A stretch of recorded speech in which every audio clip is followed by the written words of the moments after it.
আরে কিসের এত অহংকার? আইছিলাম কবরস্থানে দেখা গেলাম বাস পচার আগে লাশ পইচা যায়। আর দেমাক অহংকারে তো আপনাদের সামনেই যাওয়া যায় না।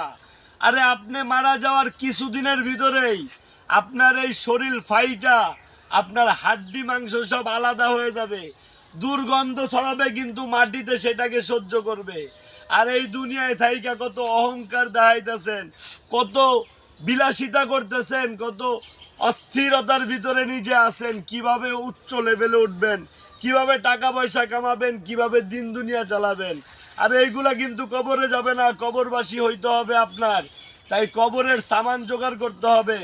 অহংকার বাদ দেন, অহমিকা বাদ দেন, গরিব দুঃখী অসহায় দরিদ্র দুর্বলের পাশে থাকেন, আল্লাহর রহমত অর্জন করেন, ইনশাআল্লাহ আপনার জন্য ভালো হইতে পারে।